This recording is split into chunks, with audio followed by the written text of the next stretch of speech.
Baik, sekarang kita fokus saja pada hari kebangkitan diri kita sendiri. Itu lebih bermanfaat daripada nunggu kiamat hancurnya alam semesta. Setuju dengan saya? Oke, lanjut. Makanya kata-kata umum seperti ini, kiamat dulu, baru dibangkitkan, baru hisab, baru surga, baru neraka. Apakah ini salah? Tidak salah kalau pemahamannya benar. Yuk lihat saya. Kiamat dulu, bangkit dulu dari kesadaran. Dari ketidaksadaran jadi sadar. Setelah bangkit baru bisa menghisab, mengevaluasi diri, menghitung diri. Setelah menghisab pasti ada feedbacknya. Setelah ini saya mau apa? Masa setelah hisab tidak ada apa-apa? Betul nggak? Maka berikutnya apa? Saya mau tinggal di surga atau di neraka? Ya terserah saya. Maka di Quran dikatakan surga dan neraka itu adalah tempat di mana bumi dan langit masih ada. Bahkan di Quran dikatakan surga dan neraka itu adalah tempat di mana kamu masih bernafas. Itu dinyatakan dalam Quran surat Hud ayat 106 sampai 100. Yuk, sekarang kita lihat. Pernah kita terbakar marah oleh orang lain? Ada orang marah sama kita, berarti dia sedang dibakar api neraka. Apinya terpercik kepada kita ikut marah, berarti kita terbakar juga. Pernah atau sering? Jadi neraka itu sudah terasa sama kita. Terasa nggak kalau marah seperti apa enaknya? Nggak enak kan? Makanya orang marah itu paling jelek di dunia. Mata melotot, mulut, betul? Iya, kata-kata yang keluar juga menjijikan. Iya, kebun binatang pada keluar, napas pendek, betul nggak? Jantung bergetar. Apa kita masih tidak yakin kalau itu neraka? Kita terpancing marah oleh kemarahan orang lain, kita sudah menciptakan neraka bagi kita sendiri. Apa bisa neraka dirubah jadi surga? Bisa. Caranya gimana? Pandang orang lain itu sebagai guru kita. Pandang dia sebagai mitra kita. Ya Allah, kalau dia dihadirkan kepadaku hari ini untuk meningkatkan kesabaranku, jadikan dia sebagai guruku untuk meningkatkan kesabaranku. Malah tidak marah. Surga apa neraka? Surga. Terasa sekarang? Kiamat dulu, baru dibangkitkan, baru hisab, baru surga, baru neraka. Itu pilihan kita. Ngerti sampai sini? Ini pragmatisnya seperti itu. Saya tidak berbicara yang itu, ya. Saya berbicara yang hakikat saja, yang bisa diimplementasikan dalam hidup kita saat ini, yang bisa membahagiakan kita. Karena ilmu itu syaratnya satu, harus pragmatis, harus punya nilai manfaat. Lanjut. Pernah nggak dengar kalimat innalillahi wa inna ilaihi rajiun? Pernah? Sering kan? Bahkan sekarang di otak kita seakan-akan itu sudah jadi doa untuk orang mati. Karena itu kalimat keluar kalau ada orang mati. Makanya otomatis kalau dikabarkan orang mati langsung baca innalillahi wa inna ilaihi. Padahal itu tidak ada kaitannya dengan orang mati. Innalillah, sesungguhnya kita berasal dari Allah, wa inna ilaihi rajiun, dan kita akan kembali kepada Allah kalau kita tahu cara kembalinya. Jadi sebetulnya innalillahi wa inna ilaihi rajiun itu bukan doa untuk orang mati, tetapi doa supaya kita bisa mati, sadar kita berasal dari Allah dan kita harus kembali kepada Allah. Dari Allahnya nggak usah dipikirkan, itu otomatis, tapi kembali kepada Allahnya itu tanggung jawab kita.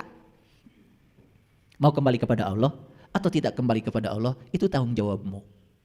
Pertanyaannya, gimana caranya supaya kita bisa kembali kepada Allah? Kan gitu, betul nggak? Harus tahu jalannya. Oke, lanjut dulu. Jadi bertemu Allah dulu, mati dulu. Selama ini kita dapat dari orang secara letter luck, mati dulu baru bertemu dengan Allah. Kalimat itu benar apa salah? Bisa benar, bisa salah. Kalau salah memahaminya jadi salah. Betul, saya setuju, mati dulu baru kita akan jumpa dengan Allah. Tapi mati yang mana? Nabi Muhammad bilang, mut anta qabla mut. Matilah kamu sebelum kamu mati. Nah, Nabi Muhammad bicara begitu, leluhur kita di Nusantara sudah bicara jauh sebelum Nabi Muhammad bicara itu. Leluhur kita di Nusantara bilangnya apa? Mati sakjeroning urip. Kita harus bisa mati sakjeroning urip, mati selagi hidup. Leluhur kita di sini, di Priangan, di Parahyangan sudah bilang, sing bisa nganyang kapageto. Itu bahasanya sama nggak? Nganyang kapageto, mati sakjeroning urip, mut anta qabla mut, sama nggak? Esensinya sama, bahasanya berbeda, karena yang membicarakan orang yang berbeda, dari tempat yang berbeda, esensinya sama. Jadi benar kalimat itu, mati dulu baru jumpa dengan Allah. Tapi mati yang dimaksud bukan mati beneran, mati selagi hidup. Gimana ayatnya? Nah, saya kasih ayatnya. Pernah dengar nggak? Ada Quran yang bicara begini. Kullu nafsin zaikatul maut. Pernah dengar? Sering banget kalian dengar ayat itu. Biasanya kalau ada orang yang memberikan khutbah untuk orang yang meninggal, pasti ayat itu yang keluar kan? Itu Quran surat Al-Isra, ya, Quran surat Al-Ankabut ayat 57. Saya kasih tahu ya nanti, lihat Al-Ankabut surat 29 ayat 57. Saya bacakan. Kullu nafsin zaikatul maut. Yuk kita belajar bahasa Arab. Kullu, setiap, nafs, diri. Zaikatul maut, harus merasakan rasanya mati. Bukan setiap yang bernyawa pasti mati, gak perlu ada ayat itu, ada semuanya juga pasti mati. Paham? Ulangi. Kullu nafsin zaikatul maut. Setiap diri harus merasakan rasanya mati. Pertanyaan saya, merasakan rasanya mati setelah mati atau lagi hidup? Ulangi, jawab. Lagi hidup. Kalau kau sudah mati kan tidak bisa merasakan rasanya mati. Merasakan rasanya mati berarti masih hidup. Jadi ayat ini menguatkan kata-kata Nabi yang tadi, mut anta qabla mut. Menguatkan kata leluhur kita, mati sajroning urip. Menguatkan kata-kata leluhur kita, nganjang kapageto. Diperkuat oleh Quran, kullu nafsin zaikatul maut. Ulangi, setiap diri harus merasakan rasanya mati. Kapan merasanya rasa mati? Selagi hidup. Berarti itu adalah mati selagi hidup. Sekarang saya tanya lagi, pintar enggak? Orang mati mendengar tidak? Tidak. Orang mati bicara tidak? Tidak. Orang mati bernapas tidak? Tidak. Orang mati melihat tidak? Tidak. Ada berapa tuh yang mati? Ada berapa? Tidak mendengar. Ayo perhatikan saya, ini ilmu mahal. Tidak mendengar, tidak melihat, tidak bernafas, tidak bicara. Setuju? Itu orang mati. Waktu kita di rahim ibu, waktu ada di alam mas kumambang, berenang dalam lautan ketuban. Mendengar gak kita? Tidak, disumbat sama ketuban. Melihat kita? Tidak, disumbat oleh ketuban. Bernapas kita? Tidak, disumbat oleh ketuban. Bicara kita? Tidak, disumbat oleh ketuban. Berarti saat kita di rahim ibu, mati apa hidup? Mati tetapi hidup, itu yang namanya mati sajroning urip. Jadi sebetulnya saat kita di rahim ibu, kita pun sudah mengalami mati sajroning urip itu, cuman kita nggak sadar. Paham sampai sini? Waktu kita mengalami mati sajroning urip di rahim ibu, kita ditanya oleh Allah, aku ini Tuhanmu. Bisa jawab nggak kita? Bisa. Berarti saat kita tidak mendengar, tidak melihat, tidak meraba, tidak bicara, berarti ada yang melihat dalam diri kita. Itu yang disebut dengan basyirah. Maka Quran mengatakan laqad ja'akum basyairum mir rabbikum. Sesungguhnya pada diri kalian semua sudah aku kasih basyirah. Itu penglihatan kolbu. Waman absyara falinafsi. Siapa yang bisa menggunakan penglihatan itu, maka dia akan beruntung kehidupannya. Waman amiya fa'alaiha. Dan siapa yang sampai hari ini tidak bisa menggunakan penglihatan itu, rugi bagi dirinya sendiri. Quran. Sampai sini mengerti? Oke. Kalau sudah mengerti, saya lanjutkan. Jadi kalau begitu, ya, mati dulu. Mati dulu, baru jumpa dengan Allah. Masuk akal? Mati dulu, baru jumpa dengan Allah. Nah, selama ini kita mengartikannya keliru. Karena mati yang dimaksud adalah mati beneran. Sehingga di kehidupan ini kita semua jadi lalai. Padahal ayatnya jelas. Saya bacakan ayatnya ya. Ini nanti lihat di rumah, Quran surat Al-Isra surat 17 ayat 72. Bahasa Qurannya begini, saya bacakan bahasa Arabnya. Wa man kana fi hadi a'ma wa huwa fil akhirati a'ma wa adallu sabila. Barang siapa yang buta penglihatan kolbunya di dunia, maka dia akan buta penglihatan kolbunya di akhirat dan jalannya jadi sesat. Wa adallu sabila. Tahu artinya buta? Tahu apa buta?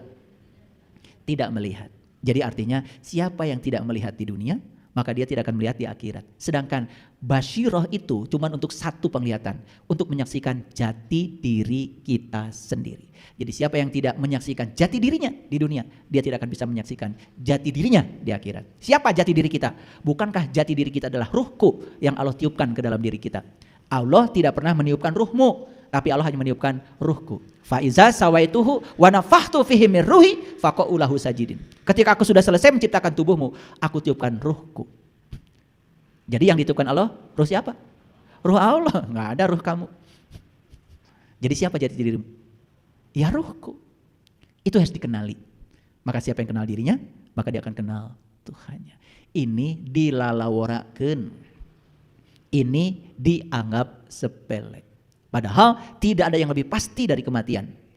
Maka di Quran surat Al-Waqiah ayat 83, 84, 85, 86 dikatakan falaula iza balagatil hulkum. Ketika nyawamu sampai di kerongkongan, wa antum hina idzin tangdurun. Antum, kalian semua harus melihat. Wa nahnu aqrab ilahi minkum. Aku selalu bersamamu, bahkan dekat bersamamu. Walaki la tubsirun. Kunaon atuh maraneh teh teu bisa ningali. Dulu saya baca ayat itu bergetar tubuh saya. Saya bertanya di sini, nanti kalau saya mati, saya akan melihat atau tidak melihat? Dan kalau saya mati harus melihat, apa yang harus saya lihat? Dengan mata mana saya harus melihat? Kepada siapa saya harus belajar supaya saya bisa melihat? Ketemu jawabannya di Quran surat Ali Imran ayat 49. Di situ dikatakan, carilah seorang guru yang bisa menyembuhkan 3 penyakit. 1 penyakit buta, 2 penyakit kulit, yang ketiga penyakit kematian kesadaran. Cari guru yang semacam itu, subhanallah. Susahnya. Seperti mencari jejak elang di langit. Seperti mencari jejak itik di sungai. Seperti mencari jejak ikan di air. Yang bicara Tuhan banyak, tapi yang kenal kepada Tuhan ternyata sulit mencarinya. Paham maksud saya? Oke, ya. Jadi Bapak Ibu, semoga kajian hari ini setidak-tidaknya membangkitkan kesadaran. Itu saja sudah kiamat. Oh, ternyata saya itu tidak tahu. Sekarang saya tahu, kalau saya tidak tahu itu kiamat. Dan langsung muhasabah. Langsung menghisab diri. Gitu, gak diam. Langsung melakukan tindakan. Mumpung masih punya waktu.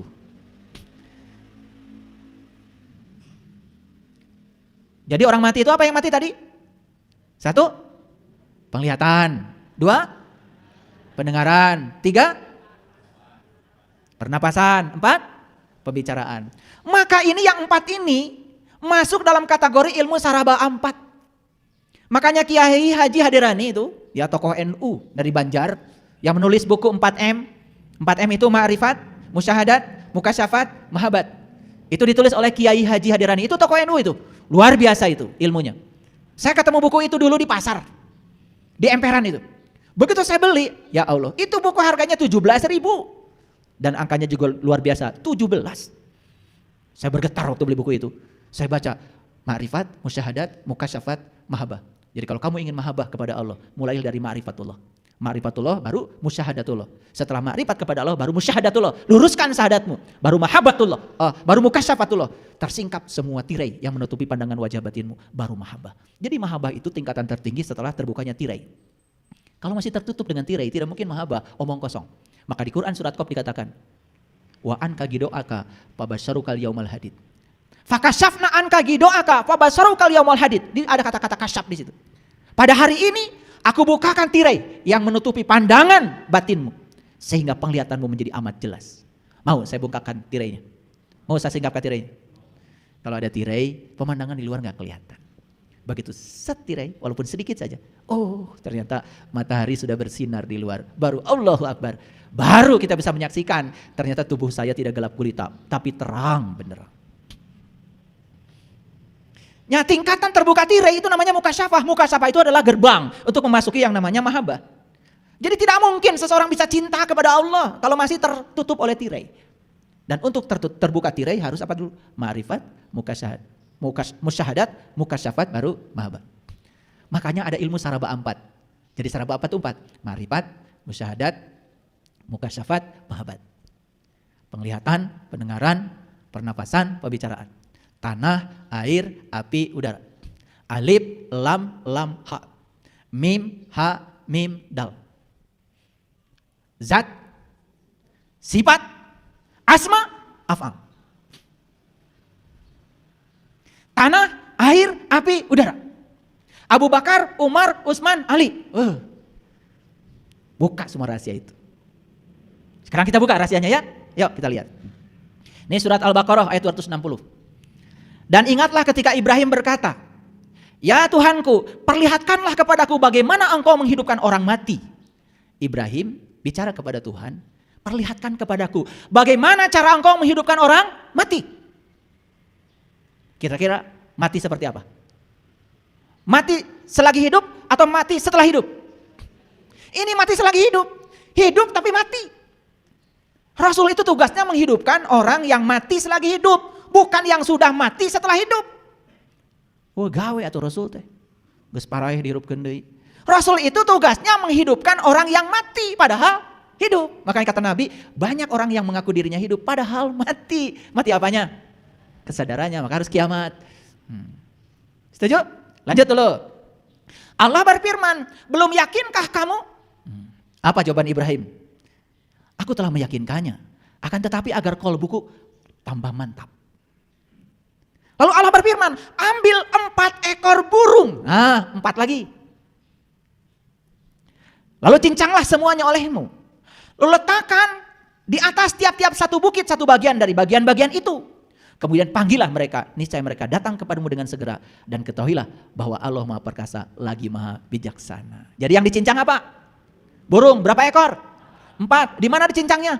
Di bukit, di gunung. Ini bukan cerita bukit itu, bukan cerita gunung itu. Mau dipraktekkan ayat ini secara langsung? Kalian bawa burung ke gunung, cincang 4, terus panggil. Hirup moal eta manuk. Ini ayat simbolik. Mana gunung? Gunung itu gunung bagian tertinggi dari diri kita. Maka gunung adanya di sini. Saya tanya sekarang, penglihatan di mana adanya? Di gunung. Pendengaran di mana? Di gunung. Pernapasan di mana? Di gunung. Pembicaraan di mana? Cincang. Cincang. Baru kamu akan tahu orang mati langsung hidup. Bukankah itu mati sajroning urip? Ini saya jelaskan secara saintifik. Sugan we ngalarti. Anu ngerasa bener teh. Ini Quran itu sedemikian canggihnya. Tapi sayang Qurannya masih perawan. Begitu saya buka rahasianya, wah rame. Karena berbeda, tidak siap menerima perbedaan, apalagi merasa ilmunya paling banyak, tidak mau mendengarkan kebenaran, langsung menyalahkan orang. Tar dulu. Makanya jangan lihat orang dari penampilan luarnya. Maaf ya, mau bajunya kayak apa, mau pecinya kayak apa, lihat dalamnya. Yang dia omongkan itu pengalaman pribadi atau teori agama. Kalau cuma teori agama, dia berbicara kebaikan, belum tentu orang baik. Saya kasih tahu, semua orang yang berbicara kebaikan belum tentu orang baik. Karena berbicara kebaikan itu gampang, yang susah melakukan kebaikan. Sekarang saya ajak kalian, mau terus berbicara kebaikan atau melakukan kebaikan? Sedekah itu bagus, Ibu. Bicara apa saya? Kebaikan. Jangan marah-marah pada orang lain. Bicara apa saya? Kebaikan. Yang sabar ya. Bicara apa saya? Jadi orang baik enggak? Belum tentu. Makanya sekarang saatnya bertindak. Jangan bicara sedekah baik, langsung sedekah. Jangan bicara memberi itu baik, langsung merek. Contohan kemana? Terus menganjurkan orang berbuat baik. Kamu sendiri tidak berbuat apa-apa. Buat apa? Sekali lagi, jangan terpedaya oleh orang yang berbicara kebaikan. Karena itu belum tentu baik. Tapi yang melakukan kebaikan sudah pasti baik. Setuju dengan saya? Ini out of the box, ada loncatan di sini. Jadi Nabi Ibrahim diajarkan oleh Allah cara menghidupkan orang mati, bukan? Apa yang dicincang tadi? Berapa ekor? Di mana cincangnya? Sini. Jadi nggak orang mati hidup? Jadi dia mengalami kebangkitan. Keren Quran. Lebih keren lagi kalau kalian sudah mengalami ayat ini. Sekarang masih teori. Alami ayat ini, alami dulu. Saya tuh sering menangis malam, bukan menangis gak punya uang. Bukan menangis apa-apa. Maaf ya, saya sudah sampai pada titik di mana saya sudah tidak susah. Ada uang saya tidak susah. Gak punya uang tidak susah. Hasbi Allah. Yang saya tangisi satu. Saya kalau baca Quran seperti ini, saya itu ingat sama kalian. Ingat. Kenapa surat ini gak sampai pada kalian? Kenapa pesan surat ini gak sampai pada kalian? Kenapa kalian hanya sibuk membacakan, membetulkan bacaan terus? Kenapa itu? Kenapa isinya tidak tertarik kalian? Kenapa? Quran. Saya tuh nangis setiap malam, menangisi. Makanya benar kata Rasulullah, nanti umatku seperti buih di lautan, banyak. Tetapi tidak berguna. Maaf, saya bukan anti baca Quran yang mahrajnya hurufnya, itu juga bagus. Sebagai orang yang beragama, bagi menganut agama Islam, ya tentu saya harus kenal tata cara baca Al-Quran, harus kenal. Tetapi itu belum cukup. Itu baru cara membaca. Belum masuk menyentuh isinya. Hudannya belum nyampe pada kita. Belum nyampe. Coba baca surat Al-Baqarah 260 saja. Saya merinding menangis. Ternyata leluhur kita di sini di Nusantara dengan Nabi Muhammad, dengan semua Nabi sama Rasul, ajarannya sama. Menyampaikan hal yang sama. Apa itu? Cara untuk mengenal jati diri kita. Karena itu kunci awal. Maka Nabi Muhammad mengatakan, awaluddin ma'rifatullah. Awaluddin ma'rifatullah. Awalnya agama mengenal Tuhan. Paham sampai di sini? Kira-kira ayat ini kalau dibaca sendiri oleh kalian, ngerti nggak? Terus dipraktekkan. Pergi ke gunung bawa burung 4, cincang langsung. Golerkeun ke gunung teh, geroan. Hei manuk hirup, hirup mah. Ini bahasa simbolik. Dan leluhur kita sudah bicara ilmu saraba 4, coba bayangkan, luar biasa. Lanjut. Oke. Makanya ada ayatnya. Di Quran surat Al-Isra ayat 14. Iqra kitabaka kafa binafsika al-yauma 'alaika hasiba. Bacalah kitabmu. Cukuplah dirimu sendiri pada saat ini sebagai juru hisab terhadap dirimu. Perintah bukan ini. Perintah bukan ini. Apa yang diperintahkan di sini? Iqra. Iqra. Apa yang dibaca? Kitab siapa? Kitabmu, kitabmu, kitabmu, kitabmu. Ini perintah dari Allah. Selama ini kalian sibuk baca kitab yang bukan milikmu. Kalau begitu, kitabnya ada nggak pada dirimu? Ada? Apa sih kitab itu? Makanya di Quran surat ya Asy-Syura ayat 52. Dulu kamu tidak mengerti apa itu iman. Dulu kamu juga nggak mengerti apa itu kitab. Setelah aku datangkan cahayaku kepadamu, menyinari kolbumu, baru mengerti apa itu iman, apa itu kitab. Itu di Quran surat Asy-Syura ayat 52. Jadi, kitab itu sering disebut kalamullah. Kalam itu sifat, Allah itu zat. Tadi sudah tahu kan? Zat dan sifat menyatu? Menyatu? Tidak bisa dipisah? Yes. Jadi kitabmu itu adalah kalamullah. Kalam itu sifat, Allah itu zat. Di mana Allah ngasih alamat pada kita? Allah bilang, aku bersamamu. Lebih dekat kepadamu daripada urat nadi lehermu. Alamat bukan itu dari Allah. Alamat bukan dari Allah. Sedekat itu Allah kepadamu. Baca. Iqra. Dan itu yang diikra oleh para nabi, para rasul. Nabi Muhammad tidak baca huruf. Yang dibaca oleh beliau apa? Iqra apa? Yang diikra itu kitab, kitabmu, kitabmu. Jadi kitabmu itu adalah diri sejatimu.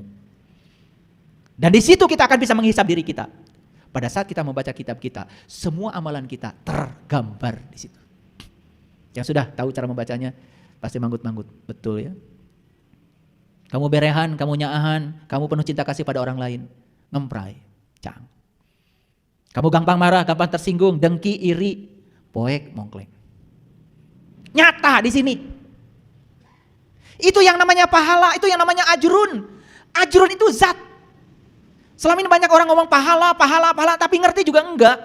Di Quran enggak ada kata pahala, pahala itu terjemahan dari ajrun. Falahum ajrun goiru mamnun. Watin, wazaitun, waturi sinin. Tahu tin? Tahu tin? Oh itu buah, katanya buah tin. Ya Allah. Leluhur kita itu keren. Begitu ketemu buah yang seperti itu dibuka dalamnya, ini cocok dengan pengalaman spiritual saya. Saya pernah lihat ini dalam diri saya. Saya beri nama ini buah tin. Makanya buah tin persis seperti buah delima. Kalau buah delima besar-besar bijinya, kalau buah tin itu kecil-kecil, warna-warni dalamnya. Jadi saya itu beli saking ingin membuktikan. Jadi kalau waktu saya pergi ke Yerusalem, saya beri buah tin itu yang banyak, buah delima yang banyak. Saya lihat, begitu saya buka, saya nangis.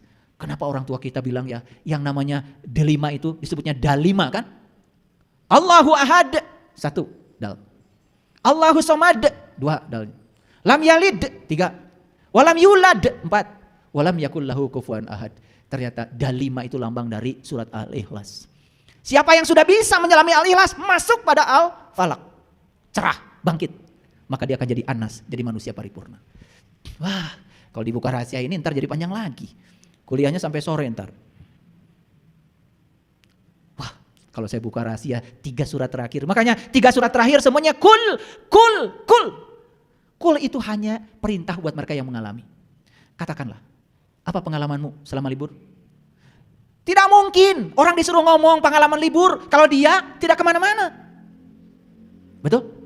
Jadi kul itu hanya perintah buat mereka yang sudah mengalami. Makanya kalian harus mengalami al-ikhlas, harus mengalami al-falak, baru akan menjadi an-nas.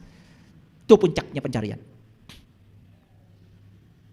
Maaf, kadang saya kalau sholat, pernah saya sholat, saya tidak bisa membaca kul.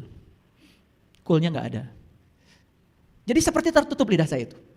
Di sini cuman Allahu ahad, Allahus samad, Allah lam yalid, Allah lam yulad, Allah lam yakul lahu kufuwan ahad.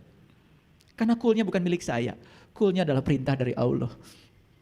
Makanya kata Allah, sudah kamu gak usah mengucapkan kul, itu milikku. Tapi sekarang rasakan bahwa aku bersamamu. Makanya saya berulang kali membaca itu. Dan saya larut. Saya juga tidak menjadi ingat lagi dengan semua yang ada di sini. Allahu ahad, Allahus samad, Allah lam yalid, Allah lam yulad, Allah lam yakul lahu kufuwan ahad.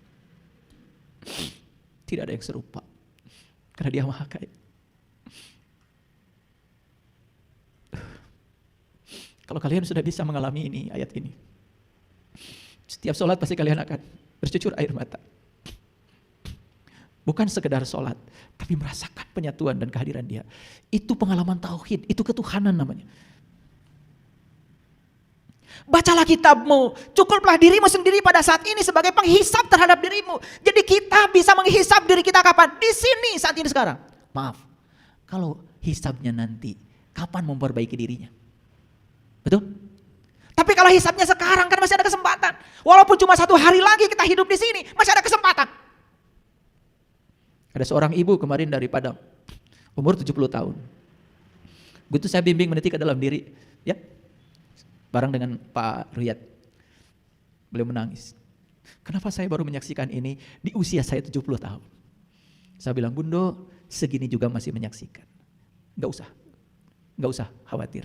Allah udah bilang, liyaghfira lakallahu ma taqaddama min dzambika wa ma ta'akhkhar. Aku bebaskan kamu dari dosamu yang lalu dan dosa yang akan datang. Nangis tidak berhenti. Tidak usah disesali. Ini hari terbaikmu, saya bilang. Jadi beliau cuma sesal, kenapa saya tidak dari muda, katanya bisa merasakan pengalaman spiritual ini. Dia mengalami tin, dia mengalami dalima. Pernah lihat dalima? Indah warnanya? Kalian saksikan dalima ada di sini. Kalian saksikan tin ada di sini. Maksudnya watin wazaitun. Tin itu diletakkan di zaitun. Zaitun itu adalah tubuh kita. Maka di Quran dikatakan zaitunatil la syarqiyah wala gharbiyah yakadu zaituha walau lam tamsasun nar nurun ala nurin yahdillahu linurihi may yasha. Yahdillahu linurihi may yasha. Pohon zaitun itu bukan dari timur, bukan dari barat, bukan dari mana-mana. Pohon zaitun adalah tubuhmu sendiri. Di situ aku sudah meletakkan tin, sebuah lokus. Dan kalau kamu masuk ke dalamnya, kau akan menyaksikan keindahan dalam dirimu. Bagi saya, tin itu adalah qalbu, Baitullah. Makanya waturi sinin, di situ ada tur. Tur itu adalah gunung. Gunung lagi yang dibicarakan di sini. Gunung adalah melambangkan kesadaran pada diri manusia. Makanya siapa yang sudah ketemu tin, zaitun, dan tur dalam dirinya, makanya setiap kita haji, pasti kita ziarah ke gunung. Jabal Nur, Jabal Rahmah, Jabal Sur, Jabal Uhud. Kenapa kok kalau haji ziarahnya ke gunung? Gak pernah tanya kita. Karena di Indonesia kalau ziarah kan ke kuburan. Di sana ziarah ke gunung. Gak pernah tanya kita. Karena gunung dalam Al-Quran itu sangat luar biasa. Dengarkan kajian saya yang terakhir, kajian umum, ya, tentang menaiki gunung, ya. Semakin mendaki, semakin sejuk, semakin indah pemandangannya. Dengarkan itu, ada dari YouTube. Watin wazaitun waturi sinin wahadal baladil amin. Di situ aku meletakkan kota yang aman. Kota banyak lampunya? Kota banyak lampunya? Buah tin banyak lampunya? Buah dalima banyak lampunya? Ya Allah. Kamu akan ketemu Al-Madinah Al-Munawwaroh dalam dirimu. Kamu akan hijrah minad dzulumati ilan nur. Wah, saya itu kagum ya sama orang tua kita, leluhur kita. Buah ini diberi namakan tin, buah ini diberikan zaitun. Dan mereka itu memberi nama itu sesuai dengan pengalaman pribadinya. Itu namanya kecerdasan. Kenapa bukan buah lenca diberi nama buah tin? Karena lenca itu isinya hijau, gak ada lampunya. Ya, ada yang belum tahu buah tin? Udah nyari. Dulu di pot bunga saya di rumah ada, ya. Ya, cuman umurnya udah tua jadi meninggal. Rajin berbuah itu. Watin, wazaitun, waturi sinin, wahadal baladil. Amin. Gak usah tamat bacanya sampai situ aja. Ketemu kota yang indah. Sudah nangis pasti. Laqad khalaqnal insana fi ahsani taqwim. Sungguh aku telah menciptakan kamu dalam rupa yang amat sempurna. Untuk apa? Karena tubuh kita ini kendaraan yang bisa mengantarkan sang jiwa menuju kepada Allah, sang pemilik jiwa. Summa radadnahu asfala safilin. Tapi siapa yang tidak bisa menemukan tin, zaitun, kota dalam dirinya, tidak menemukan gunung, kota dalam dirinya. Summa radadnahu asfala safilin. Bersiap-siaplah kalian jadi aspal. Aspal warnanya apa? Hitam, gelap, gulita. Di mana aspal adanya? Di jalan. Diapain? Diinjak. Jadi kalau hidupmu sekarang diinjak-injak, penuh dengan penderitaan, duit susah, persahabatan mandek, berkah kurang, makan susah, pengen ngaji aja ongkos gak punya, selalu diinjak-injak. Jangan-jangan selama ini kita jadi aspal. Siapa yang menentukan kita jadi aspal? Allah atau kita? Kamu sendiri. Karena tidak memanfaatkan potensi dia pada dirimu. Illallazina amanu wa amilus solihat falahum ajrun ghairu mamnun. Maka siapa yang beriman dan menjalankan amal soleh? Apa amal soleh? Jelas di Quran. Amal soleh adalah cara untuk bisa meniti ke dalam diri. Untuk menemukan sejatinya kita. Ketemu buah tin, ketemu zaitun, ketemu gunung, ketemu kota. Itu amal soleh. Illallazina amanu wa amilus solihati falahum ajrun ghairu mamnun. Fama yukazzibuka ba'du biddin alaisallahu biahkamil hakimin. Indah ya. Pernah dengar kajian surat At-Tin? Pernah? Pernah dengar yang seperti barusan saya sampaikan? Mahal kajian ini. Harusnya gak usah dibagi. Ini hadiah nih, hadiah menjelang lebaran. Jadi pesan dari Quran surat Al-Isra itu apa tadi? Iqra kitabaka kafa binafsika al-yauma 'alaika hasiba. Perhatikan saya. Setiap manusia harus bisa membaca kitab amalnya sendiri. Karena setiap manusia sudah dilengkapi yang namanya malaikat raqib dan atid. Ada enggak raqib di sini? Ada enggak atid di sini? Ada. Yang tahu siapa, apa kebaikanmu? Kamu sendiri. Yang tahu apa keburukanmu? Kamu sendiri. Malaikat raqib dan malaikat atid itu ada bersamamu. Bahkan dirimu sendiri, diri sejatimu ada di situ. Kapan membaca kitab amal itu? Dan di mana? Kapan dan di mana membaca kitab amalnya? Di sini, saat ini, sekarang, di dalam diri. Itulah pentingnya kita tahu cara membaca kitab amal. Saya percaya kalau membaca huruf-huruf hijaiyah kalian udah lancar.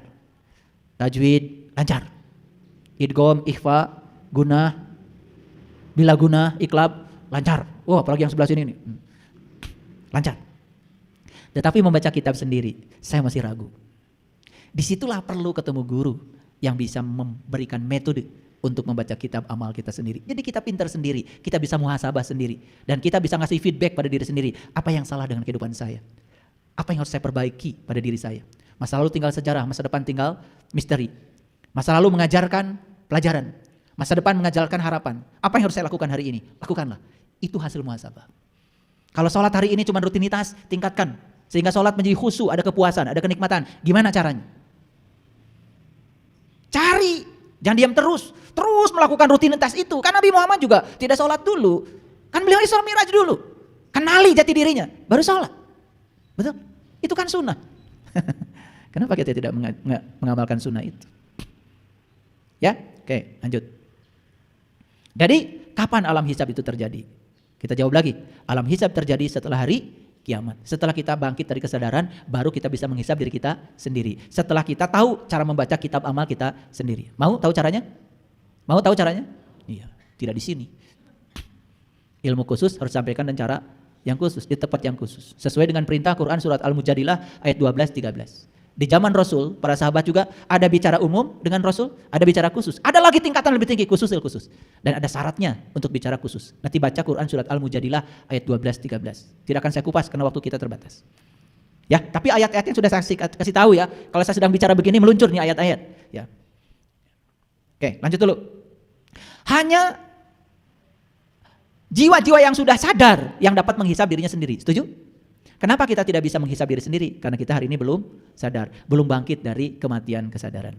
Jiwa-jiwa yang belum sadar tidak mungkin dapat menghisab dirinya sendiri. Bahkan jiwa yang tidak sadar itu malah sibuk menghisab orang lain. Kan sekarang itu aneh ya.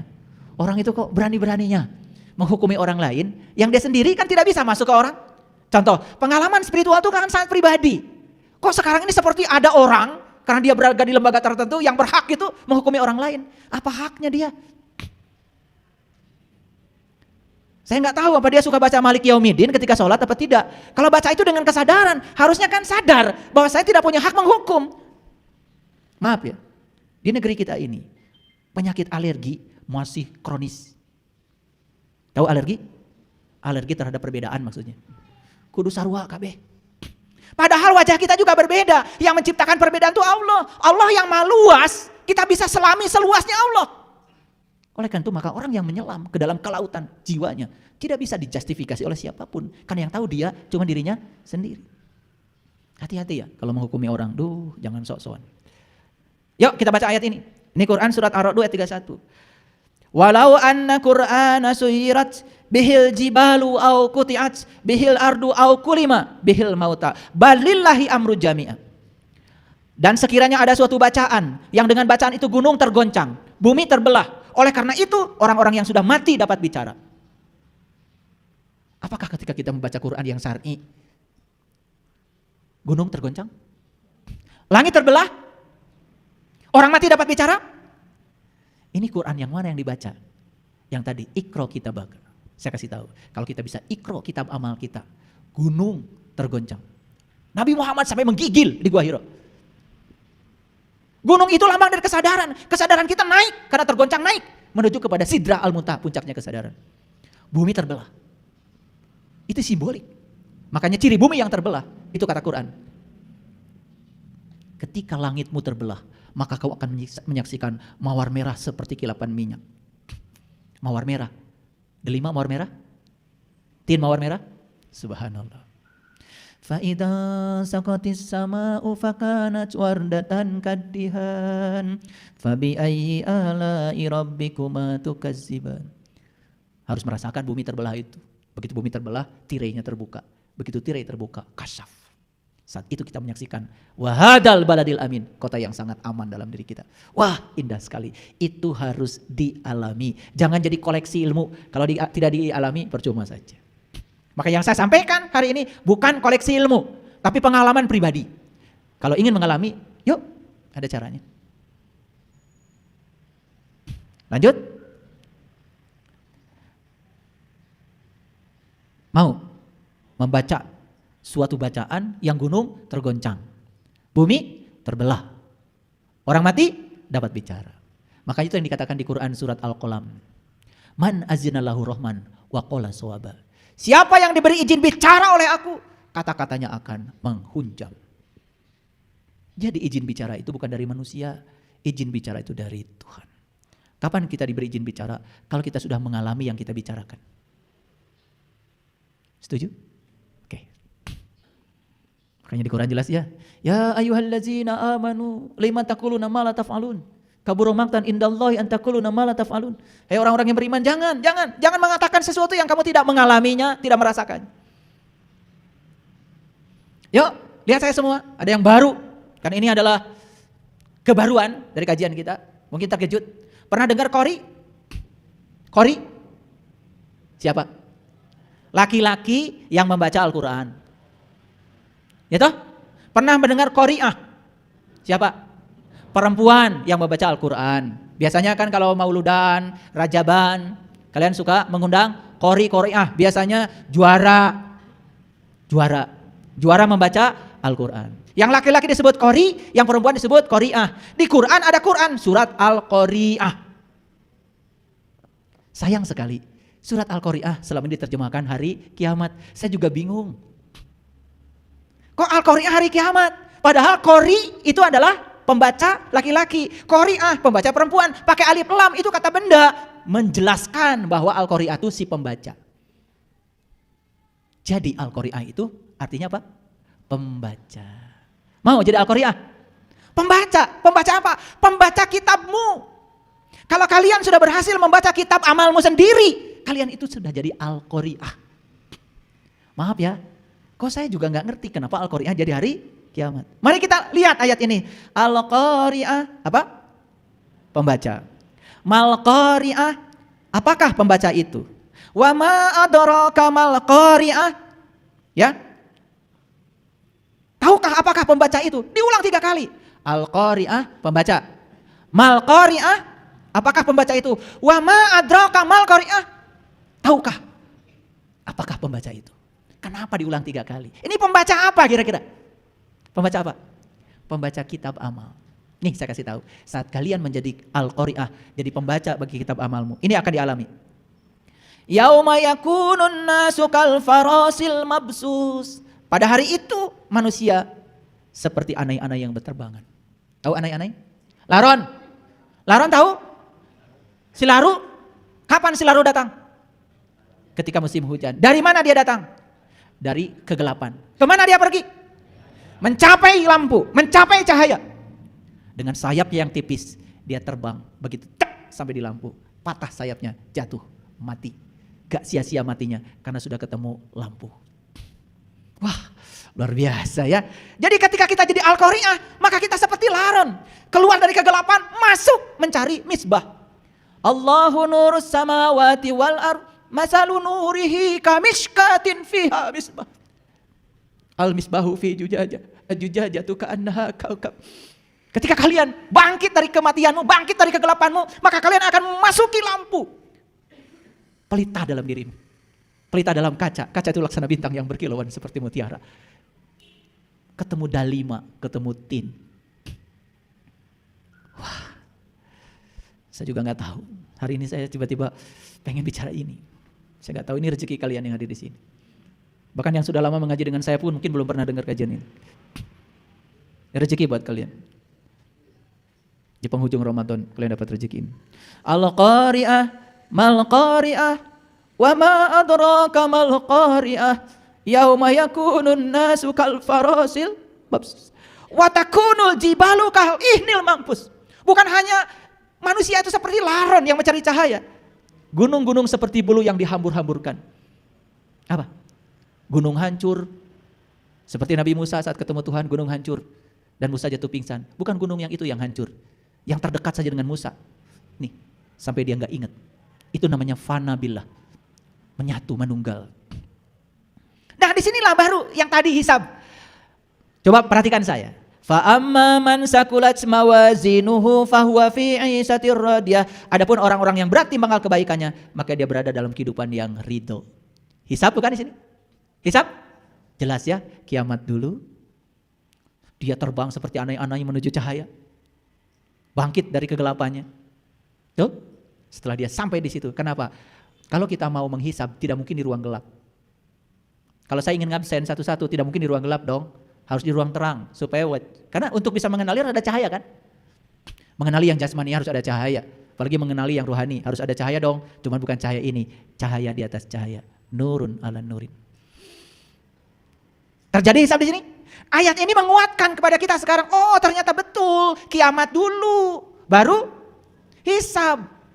Jadi sangat masuk akal kalau ayat ini diberi nama Al-Qari'ah itu hari kiamat. Padahal arti yang sebenarnya Al-Qari'ah adalah pembaca. Supaya kita mengalami kiamat, maka kita harus punya keterampilan membaca. Membaca kitab amal yang ada dalam diri kita.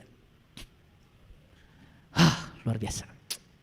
Fa amma man sakulat mawazinuhu fa huwa fi 'ishatir radiyah wa amma man khaffat mawazinuhu fa ummuhu hawiyah wa ma adraka ma hiya narun hamiyah.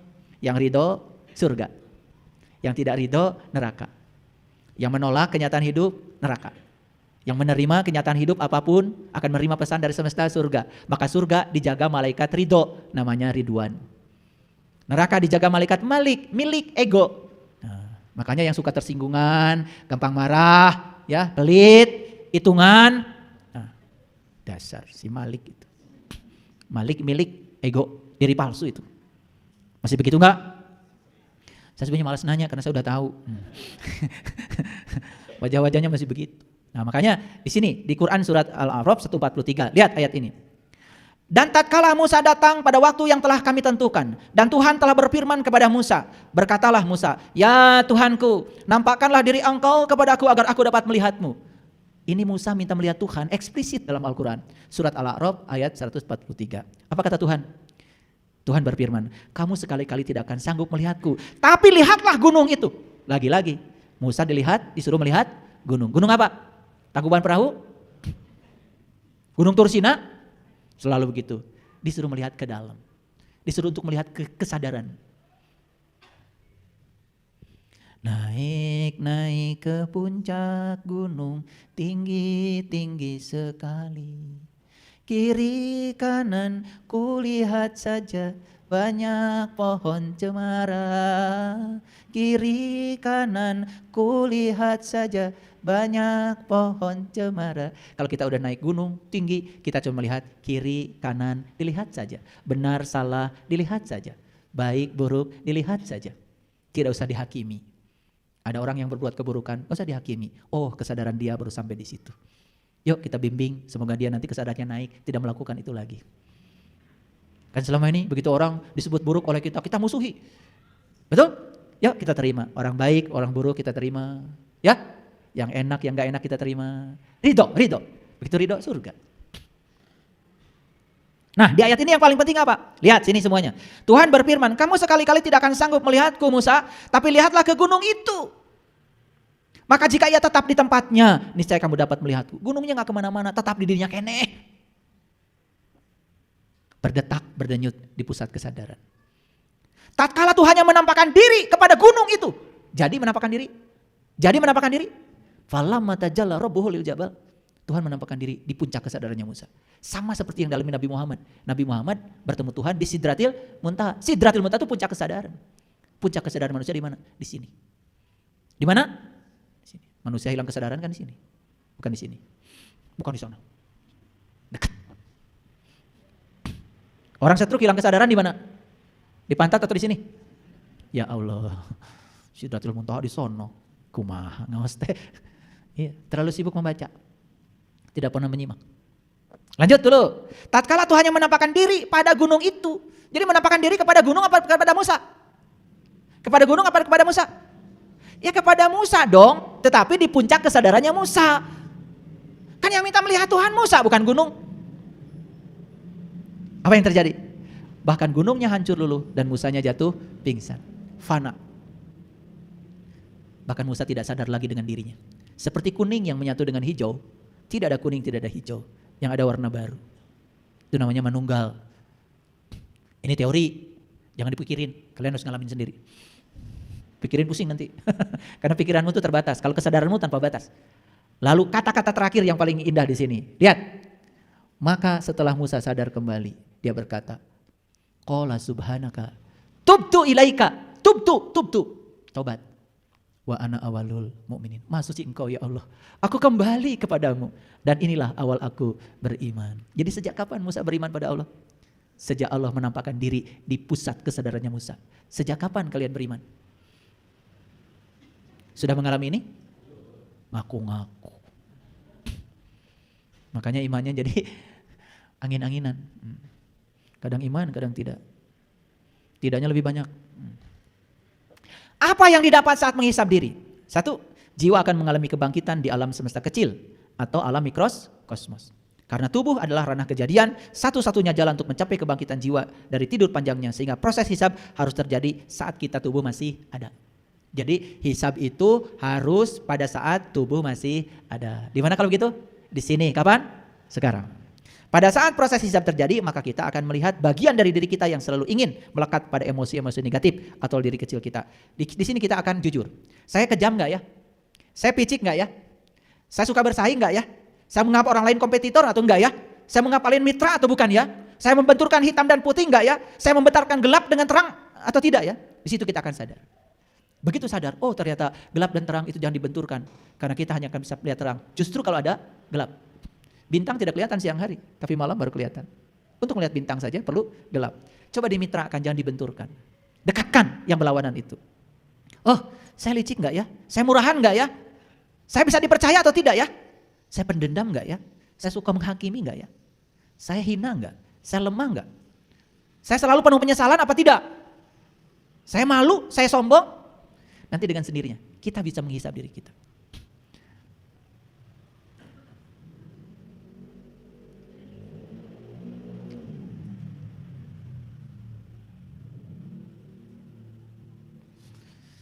Nanti kita pun akan tahu, saya murah hati enggak ya? Saya pemaaf tidak ya? Saya pengasih atau tidak ya? Saya memiliki keagungan batin atau malah mengalami kehinaan batin? Nanti kita akan pintar menghisap diri sendiri. Sampailah pada kesimpulan, oh ternyata membaca kitab amal itu syaratnya cuma satu. Kiamat dulu, baru kita bisa membaca kitab amal. Yuk bangkitkan dulu kesadarannya. Di kesadaran itulah kita bisa jujur pada diri kita sendiri. Maaf ya, sepanjang kalian tidak bisa kiamat hari ini, kalian tidak akan bisa jujur pada diri sendiri. Sulit untuk bisa muhasabah, sulit untuk menghisab diri sendiri. Karena apa? Mata kita akan selalu keluar, tidak ke dalam. Tapi kalau sudah sampai di sini kesadarannya, tidak ada yang disalahkan di luar, ke dalam. Begitu anak nakal, anak kan tubuhnya saja dari sel saya. Tubuh anak dari sel istri saya. Jadi tubuhnya anak berarti bagian dari saya dong. Tubuhnya anak bagian dari sel istri saya. Bicara dengan istri. Jadi anak kita itu sebetulnya kita ya. Loh kenapa anak kita gak sabar? Lihat potret diri kita. Lihat. Siapa yang mewariskan ketidaksabaran? Anak kita marah-marah. Siapa yang ngajarin anak itu marah-marah? Ayo jujur. Kalau kita sadar anak kita adalah bagian dari diri kita. Kita melihat anak seperti melihat diri sendiri. Anak jadi cermin. Kenapa saya nyalahin anak ya? Makanya kita akan bisa menghormati. Anak kita adalah tamu agung yang datang ke semesta untuk kita hormati. Izinkan anak kita menjadi dirinya sendiri. Jangan jadi orang tua. Jangan intervensi. Pendidikannya apa, kerjaannya apa, jodohnya siapa. Stop. Biarkan jadi dirinya sendiri. Mau sekolahnya jurusan apa? Mau kerjanya di mana? Karena dia tuh jenius di bidangnya. Biar dia mengerjakan yang dia senang. Pasti anaknya akan happy. Gitu gak sama anak? Tidak. Anak tadi atur-atur segalana. Betul? Sakolana di mana, dambalna naon. Harus ngikutin orang tua. Gimana kalau anak kita gak suka? Dia menjadi idiot di bidang itu. Padahal dia itu diberi personal genius zone oleh Allah. Dia semua orang tuh jenius loh di bidangnya. Ikan tuh jenius kalau berenang. Tetapi suruh manjat, idiot ikan. Monyet juga jenius, suruh memanjat, suruh berenang, idiot. Jadi monyet memang jeniusnya memanjat, ikan jeniusnya berenang. Kalau anak kita jeniusnya memasak, sudah, suruh masak aja. Kasih perusahaan, nanti bikin catering. Anak kita senang olahraga, suruh olahraga. Anaknya senang olahraga, lari-lari terus. Ibu bapaknya pengen anaknya jadi dokter, stres. Makanya stop membuat anak kita menjadi diri kita. Biarkan mereka menjadi dirinya sendiri. Itu baru keren. Jadi kalau semua ke dalam, ke sini, jadi keren. Tapi kalau semua keluar, jadi tidak keren. Jujur ya, selama ini keluar apa ke dalam? Kebanyakan keluar, ke dalamnya sedikit. Akibatnya apa? Jadi kita sering terjebak pada penyesalan. Makanya ada 7 jangan yang harus diamalkan. 1, jangan suka menyesali keadaan. 2, jangan memikirkan hari esok yang tidak-tidak. 3, jangan memikirkan sesuatu yang tidak bisa kamu ubah, yaitu masa lalu. 4, jangan tersinggung dengan hal-hal yang sepele. 5, jangan iri hati. 6, jangan hidup dengan pembanding. Jangan bandingkan dirimu dengan siapapun, jadilah dirimu sendiri. 7, jangan nganggur. Coba amalkan 7 jangan ini, keren. Pasti hidupnya sehat. H, hati selalu gembira. I, istirahat yang cukup, terutama pikiran. D, diet yang seimbang. Makanan atur, jangan segala di rams.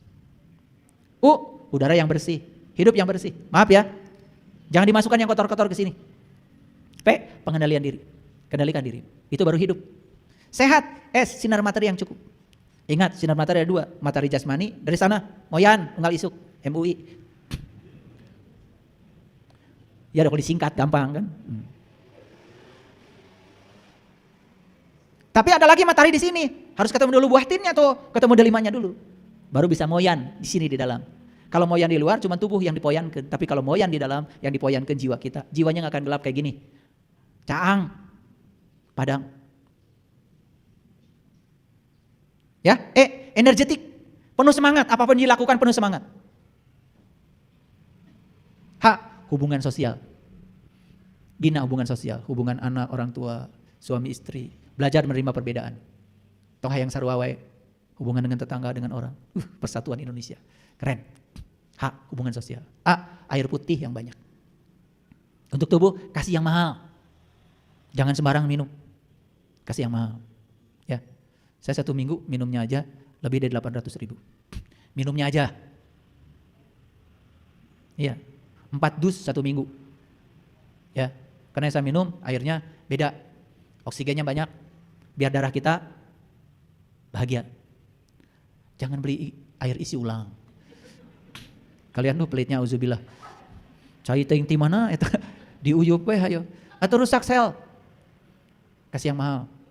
Jadi 1 dus itu ada air 250.000. Ada 225 kalau langganan. Saya nggak nyebut namanya, takut disangka iklan. Nanti kalau saya minum itu kan saya nggak dapat royalti. Pokoknya cari air yang banyak oksigennya, pH-nya di atas 8.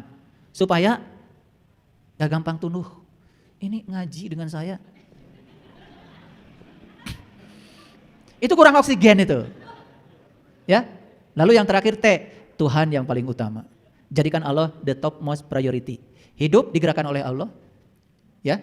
Hidupnya lillah, billah, bismillah, alhamdulillah. Kalau sudah mengamalkan itu, sudah berkah. Hidup itu gratis. Nanti suatu saat uangmu tuh gak laku lagi. Setiap mau bayar, sudah dibayarin orang. Berkah. Sampai pada titik, gak cari uang lagi. Buat apa memiliki kalau bisa menikmati? Baru keren. Selesai mengejar. Terima kasih. Assalamualaikum warahmatullahi wabarakatuh.